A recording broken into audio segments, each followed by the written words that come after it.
Hey, what's up? This is Kyle from ktgfilms.com, and I wanted to create a tutorial today.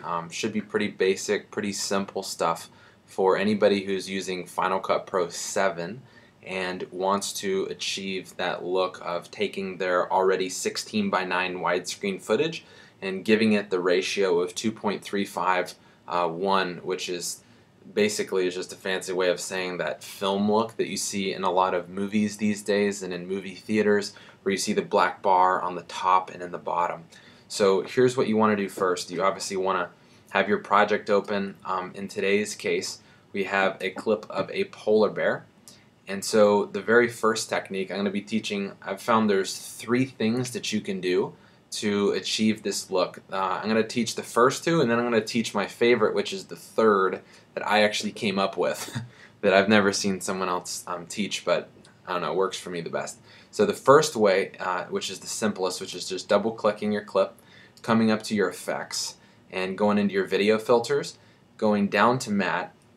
Conveniently, at the very bottom, there's one titled widescreen. You're just going to click on widescreen and then go back into your filters.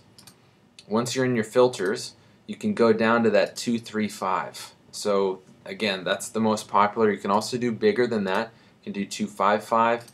You can do 3.0. And in today's world, you know, there's a lot of people that are doing just that. And so I'll give you a few examples.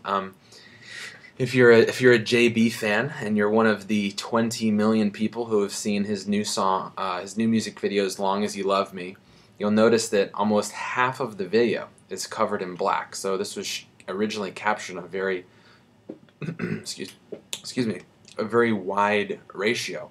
And then this is, anybody in film would recognize Philip Bloom.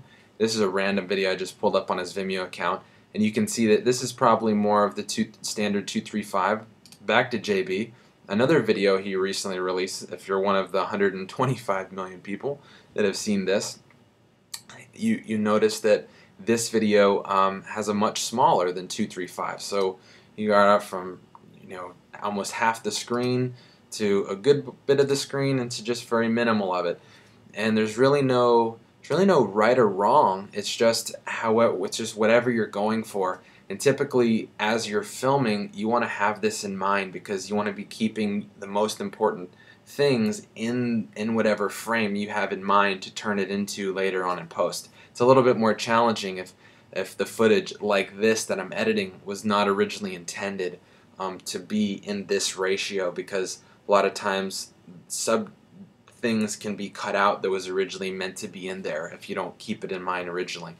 So technique number 1, just going into your filters, into your effects, and adding widescreen as a filter. So here's technique number 2. Technique number 2 is just manually cropping. It's kind of basic, but if you just go over and select your crop tool over on the side and you have your clip selected, you can, as long as you have the image and wireframe selected, you can literally just manually pull down parts of your clip. So it'll start to create that look. The more precise way of doing it would be to go into your crop and to do something like 10 and then 10, or I see a lot of people use 12 as well, 10 or 12, whatever works, just depending on what ratio you're attempting to go for. So that's the second one.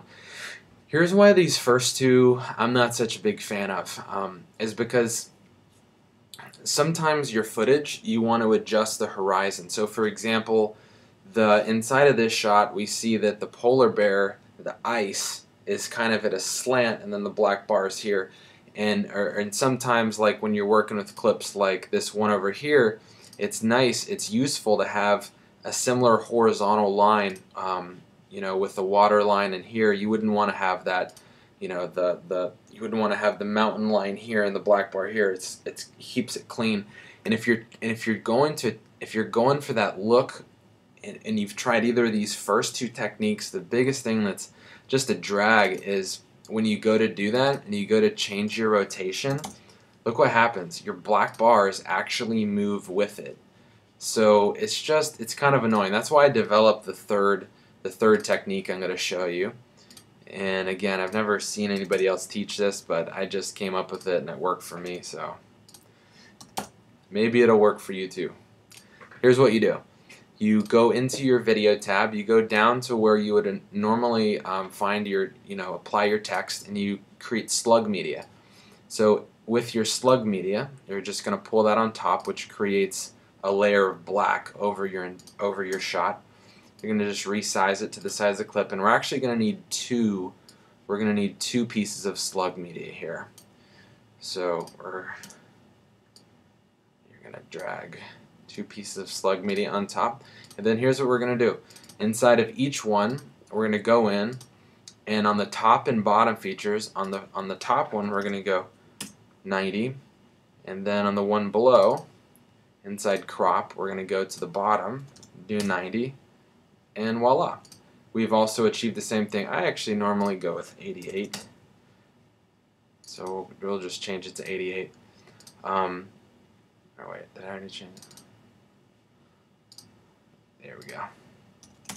So I normally rock 88, and here's what's cool about this, is that when you go to scale your footage, let's say you want to scale it up, the black bars are not affected. They don't move. It's just your clip doing the in and the out. The other cool part about it is that, let's say if we wanted to, maybe rotate this over a tad bit and just match up the horizon, as you notice the black bars didn't move either.